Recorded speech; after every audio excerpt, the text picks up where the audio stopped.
O homem que sobreviveu 7 dias na área A 51. Área 51 se refere a uma localização no mapa e é o nome popular de uma base da Força Aérea dos Estados Unidos. Exato. Vocês provavelmente já ouviram falar dela, não por ser uma base da Força Aérea, mas sim por diversas teorias da conspiração, que talvez lá eles façam experimentos estranhos, uma vibe meio Stranger Things, ou até mesmo que eles escondam aliens e OVNIs da população em geral. Essa base é ultra secreta e ninguém pode entrar lá sem autorização. Então, histórias de pessoas que entram lá sem autorização e vivem pra contar a história são extremamente raras. Bem-vindos a mais um vídeo no canal. Se você gosta de conteúdo assustador, bizarro e misterioso, você tá no lugar certo. Toda semana tem pelo menos 3 vídeos longos, todo dia tem vídeo curto, então tem muito conteúdo pra vocês. Se você gosta desse tipo de conteúdo, não esquece de deixar seu like, se inscrever no canal, comentar outros temas que vocês querem ver aqui. As fontes e os créditos estão sempre na descrição do vídeo. E sem mais enrolação, bora pra história.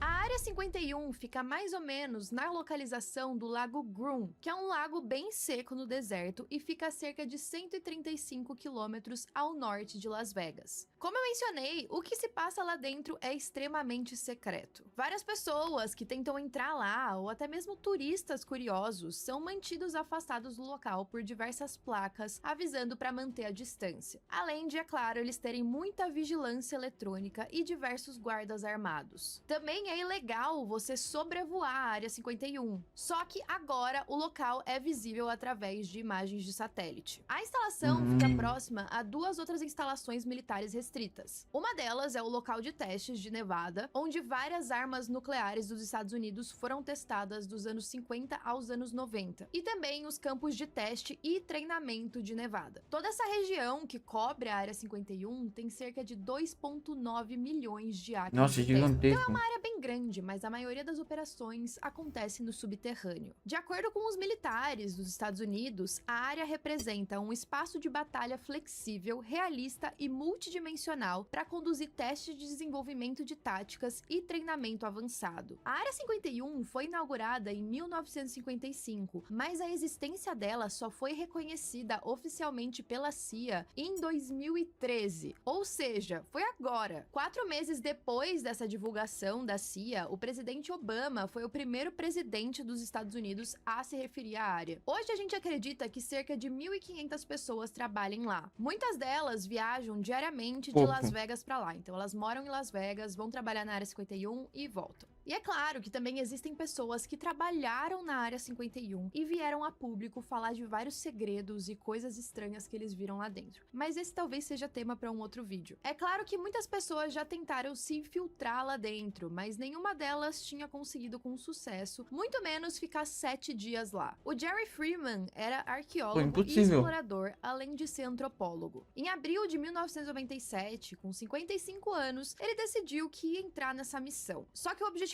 dele, se infiltrando na Área 51, não era porque ele queria descobrir os segredos do local. Ele tinha um outro propósito. Como arqueólogo, ele queria atravessar uma rota específica que ficava em Nevada. Só que para ele conseguir percorrer toda essa rota, ele tinha que passar por dentro da Área 51. Ele era um grande estudioso de um grupo que ficou conhecido como Death Valley 49ers. Em 1848, um cara chamado James Marshall e a equipe dele encontraram ouro em Sutter's Mill, que ficava em Coloma, na Califórnia. Essa descoberta atraiu dezenas de milhares de americanos e também pessoas de outros países para irem para esse local. As One pessoas Piece, né? arrumaram todos os pertences e começaram a viajar com carroças. A maioria dessas carroças eram puxadas por bois, e eles iam em direção ao que eles acreditavam que ia ser uma vida melhor. Como esses pioneiros começaram a viajar em 1849, eles ficaram conhecidos como 49ers. Só que os pioneiros, as primeiras pessoas que fizeram isso e que ficaram conhecidos como Partido Donner, eles deram uma lição para essas pessoas que viriam depois. Isso porque eles se programaram mal e tomaram um atalho que quase acabou com a vida de todos eles. Pô, que Quando legal. eles tomaram esse atalho, eles ficaram presos em uma tempestade de neve nas montanhas, e isso levou com que eles cometessem atos de canibalismo. Uma história Nossa muito senhora. parecida com aquela que saiu no filme recente, que agora eu esqueci o nome, da Netflix,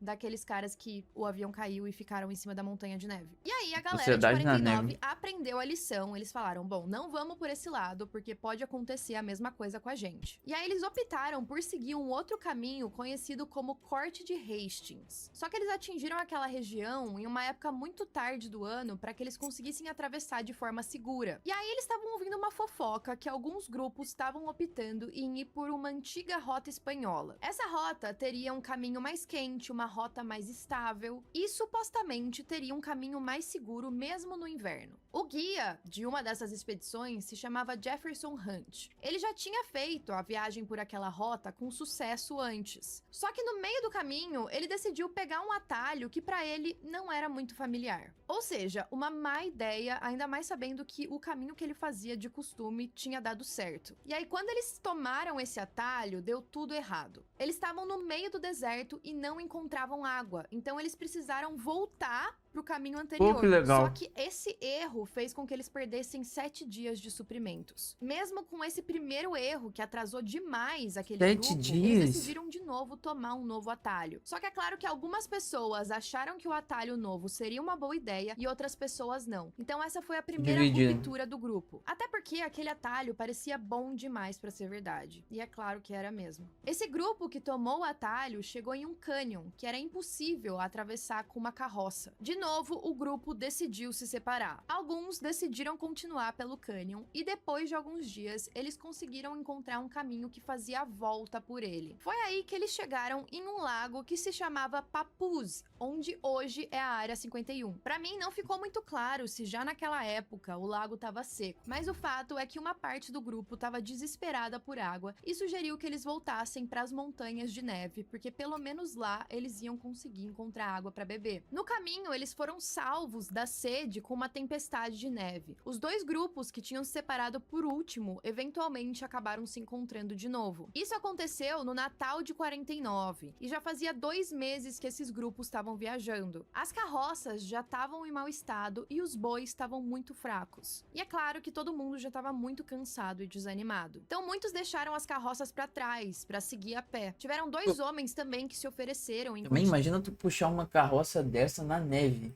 continuar a pé para tentar buscar ajuda para o restante que tinha ficado. E eles até conseguiram encontrar alguns cavalos, uma mula e um pouquinho mais de suprimento. Só que eles demoraram demais para voltar. E quando eles voltaram, o grupo estava muito pior do que quando eles tinham os deixado. Eventualmente, o grupo foi resgatado. E aí um dos sobreviventes teria dito: "Adeus, Vale da Morte". E foi por conta disso que a localização ganhou esse nome. O Freeman queria fazer o mesmo caminho que os 49ers. E no diário de um desses pioneiros, ele tinha dito que o grupo fez cerca de 7 inscrições ao longo do caminho. As inscrições foram feitas para marcar o local onde eles estavam passando. O Freeman já tinha encontrado todas as 6 outras inscrições, mas ele queria encontrar a 7ª. Essa inscrição estaria localizada no cânion chamado Nie. Ele também queria ver esse lago seco, onde todos eles teriam acampado uma última vez como grupo. E para conseguir se guiar, o Freeman tinha fotos antigas de cada uma dessas inscrições. Durante diversos anos, ele pediu para a Força Aérea liberar acesso para ele conseguir encontrar esse marco. Só que eles não permitiram nem que ele tivesse acesso limitado. Durante algum tempo, ele permaneceu bem paciente e calmo. Ele esperava que em algum momento, algum comandante da Força Aérea ia falar: "Não, você pode vir aqui, a gente te leva". Mas isso nunca aconteceu. Então ele tinha 2 alternativas: esquecer esse sonho da vida dele ou entrar escondido na Área 51 e procurar por conta própria. É claro que ele optou Que pela boa segunda ideia, opção. né? Só que o Freeman também foi bem esperto. Antes dele começar a expedição, ele entrou em contato com um veículo de notícias chamado Las Vegas Sun. Ele queria que algum veículo oficial acompanhasse Pra o que ele ia documentar. fazer caso algo acontecesse com ele. Então, caso algo acontecesse, E depois cai alguém matando ia no saber governo, onde né? ele tava. Ele também precisava garantir que alguém Poderia ia ter ido pra procurar casa, ele e tentar né? resgatá-lo caso ele não Se meter com voltasse. essas A coisas, primeira mano. entrada pro Las Vegas Sun que o Freeman enviou aconteceu no dia 22 de abril de 97. Ele disse algo como o seguinte: "Eu fiquei sozinho perto da barricada de metal enferrujada que marca o fim das terras públicas. Uma hora antes, vi o carro do meu irmão desaparecer." Um parênteses aqui: quem levou o Freeman até a região da Área 51 Tem que ser foi muito o irmão maluco. dele. O anoitecer estava próximo, e as luzes do carro tão perto da fronteira não foi algo sensato. Eu me Pra ele convenci invadir de que só morro. tava esperando Mano, é mais fácil ele invadir o morro do que isso aqui. a lua chegar antes de começar a jornada, quando na verdade eu tava com medo. Finalmente, respirando fundo, atravessei a barreira e entrei na zona proibida. O Freeman Porque se tu for uma pessoa só, você você não tá invadindo o morro. Você só vai subir. E você subir, tipo... Só existem lugares no morro que você não vai poder... Os caras não vão deixar você entrar, né? Mas por você subir o morro assim, você sobe. Tanto que muita gente vai pra lá em baile, né? Então não é isso, assim, tipo, tu não pode subir o morro. Tu não deve poder ir em um lugar ou outro, né? também levou um celular com ele o tempo todo, porque caso ele fosse preso, ele conseguiria divulgar a localização dele e também as circunstâncias. Ele também sempre falou que ele não ia fugir ou resistir a qualquer tipo de Ah, detenção. não sou eu que vou lá Mas pra ele também provar. prometeu deixar mensagens de ou resistir a qualquer tipo de detenção. Mas ele também prometeu deixar mensagens decodificadas sobre o paradeiro dele. Que baile o quê, mano? Eu tenho cara de quem vai pra baile, mano. Então, vez ou outra, quando ele conseguia sinal, ele mandava alguma mensagem pra avisar se ele tava bem. E é claro que O ele máximo tinha que que eu vou é confiar pra... muito na galera do Las Vegas Sun, Minha aula porque de eles estavam a tênis. basicamente uma ligação de distância em fazer com que ele fosse preso. A primeira missão do Freeman, assim que ele entrou na base, no meio do deserto, era encontrar uma fonte de água, porque ele sabia que em algum momento ele ia ficar sem. E ele tava viajando com E alguma ele não levou água. as trocas de roupa, também alguns equipamentos para conseguir cozinhar, um pouco de água e também equipamentos para montar acampamento. Ao pesquisar a área, ele sabia que ele precisava subir uma montanha que se chamava Skull, porque logo atrás dela teria uma fonte de água. Então ele fez Caseira. isso, mas assim que ele escalou, ele se deparou com um local muito assustador. De acordo com ele, ele viu uma instalação estranha e misteriosa, diferente de qualquer coisa que ele já tinha visto antes. Ele chamou o local de Cidade dos Mortos, porque parecia estar Cara, eu fico pensando assim. É porque talvez lá não tenha internet, né? Mas... Por que a pessoa não abre uma live? Não deve ser tão simples assim, né? Mas sei lá. Por que se a pessoa abre uma live? Grava. Óbvio, aí chegou num lugar lá, a live caiu, sei lá o que aconteceu. As outras pessoas que virem ela, a live, vão repostar isso e vai ser impossível de... Pô, o sinal lá é bloqueado. Ah, então já era. abandonado. E ele só conseguia ver algumas estruturas de Cidade dos Mortos, porque parecia estar abandonado. E ele só conseguia ver algumas estruturas de aspecto bizarro e vários trailers, carros grandes passando por aí. Também tinham muitos guardas armados. E aí ele pensou que a melhor maneira de atravessar aquele local seria à noite, que talvez tivesse menos segurança. Então ele tentou dormir ao longo do dia, coberto de algumas folhagens, e foi acordado pelo barulho de helicópteros. Nessa hora, ele considerou voltar atrás, mas aquele era o caminho mais rápido que ele poderia fazer, seguir em linha reta. O problema é que ele ainda não tinha encontrado água. Em outra entrada do diário, ele escreveu o seguinte: o que seria uma caminhada de 45 minutos se tornou um suspense de parar o coração que durou 5 horas. Eu me senti como um ator ruim em um filme de fuga da prisão. Guardas armados estavam em toda parte, Meu checando Deus. portões, andando pelas estruturas, abrindo caminho ao longo das estradas de terra que passavam pelos meus esconderijos. E eu não sei vocês, mas nessa hora que ele tá descrevendo isso, Armamentos não. Eles criam ETzinhos lá dentro.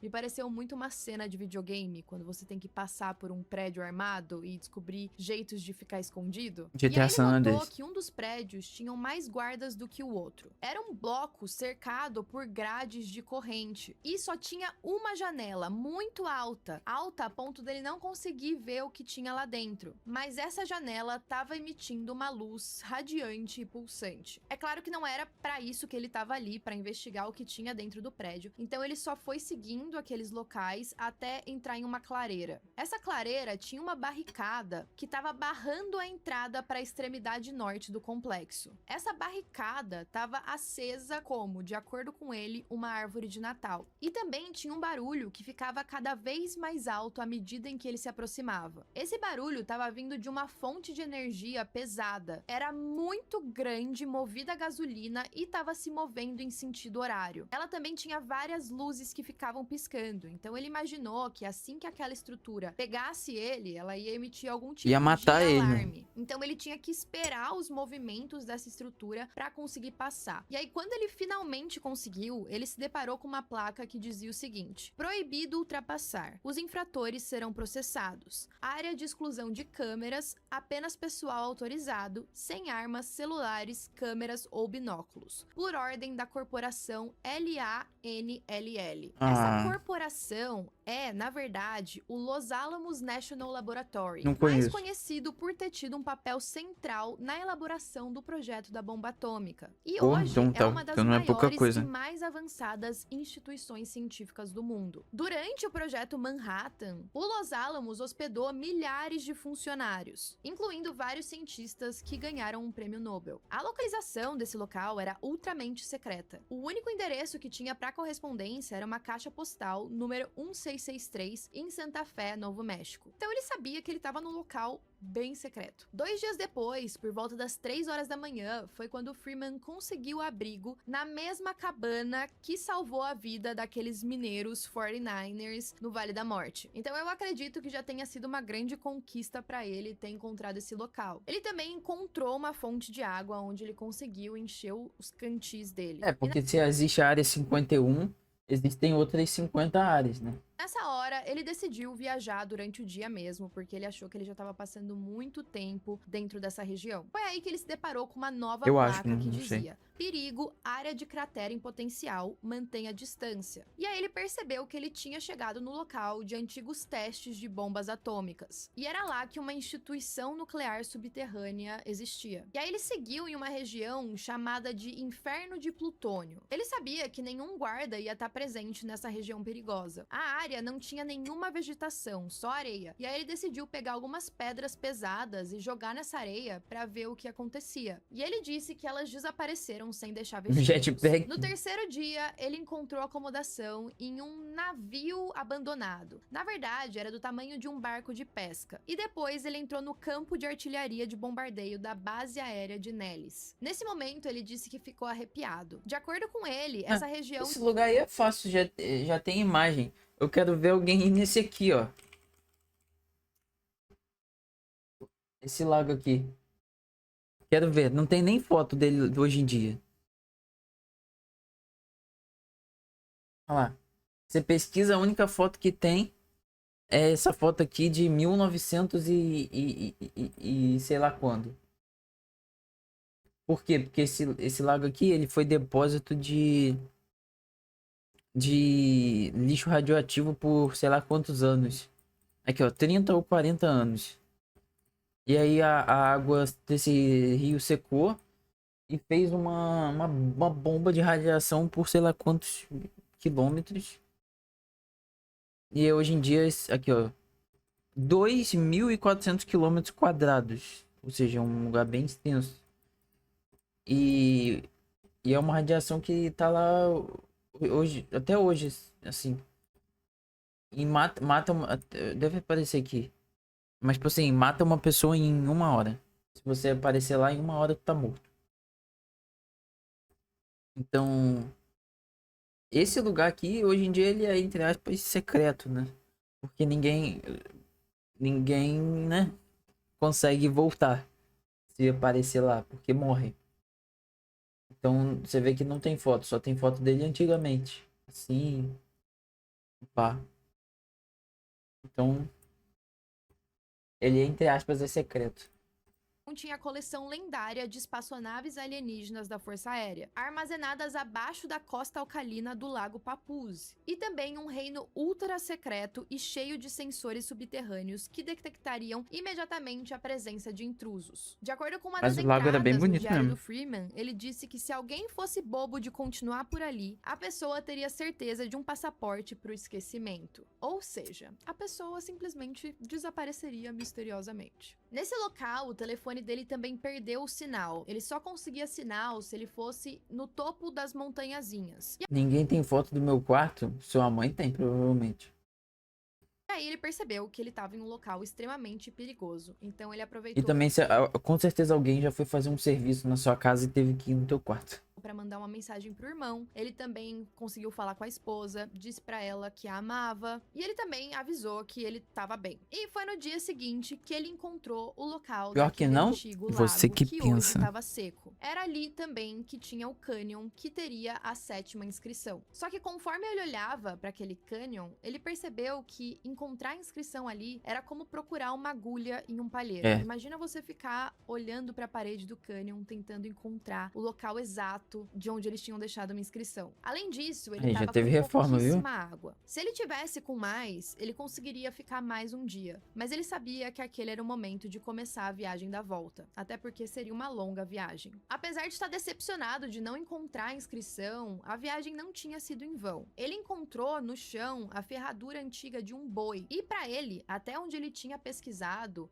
os 49ers tinham sido os únicos a andarem por 49ers. aquela região com carroças puxadas por bois. Então ele conseguiu Nossa, levar novinho. isso de volta para casa. Só que ele tinha que percorrer uma distância de 35 quilômetros até encontrar de novo aquela fonte de água. Agora muito, ele né? estava sem bateria e com sede. Para Ele- conseguir lá viajar ele. mais leve, ele acabou abandonando o binóculo, o celular, os equipamentos para cozinhar, a roupa extra que ele tinha levado e também os equipamentos de acampamento. É claro que aquela situação era Ele muito largou desesperadora, mas no meio do caminho ele conseguiu parar no pátio de armazenamento de resíduos atômicos do Departamento de Energia. E na lateral desse prédio, ele encontrou uma mangueira, onde ele conseguiu beber o máximo de água que ele podia. Nas entradas do diário, a gente vê algumas mensagens Nossa, desesperadas, andou dizendo mijado. coisas como: eu só queria sair, queria apertar a mão de alguém que não ia atirar em mim primeiro. Os momentos finais dentro da Área 51 foram cruciais para ele, porque ele sabia que ele não podia baixar a guarda. Ele foi então rastejando, tentando se esconder daqueles guardas armados e de todos os veículos que passavam. No Quando stealth, ele né? chegou a 30 metros da saída, ele saiu correndo, como se a vida dele dependesse disso. E dependia. Coçando Ele o conseguiu saco. se reunir com o irmão, entrou no carro e ele só dirigiu o mais rápido possível. Eles só foram se falar quando eles estavam de volta em terras públicas. E aí vocês devem estar se perguntando, mas como que a gente sabe dessa história? Como que o Freeman falou que passou tanto tempo em um local ilegal e não teve nenhum tipo de consequência? Ele só começou a falar abertamente sobre as experiências dele depois de consultar advogados. E ele compartilhou que os militares estavam decepcionados com ele por ter entrado em território não autorizado. Ele nunca mencionou se houveram outras repercussões além dessas. E aí ele revelou algumas informações. Ele disse que no lago, que parecia ser só um local seco, ele viu luzes no perímetro e também luzes que abriam e fechavam no centro do lago. Ele também disse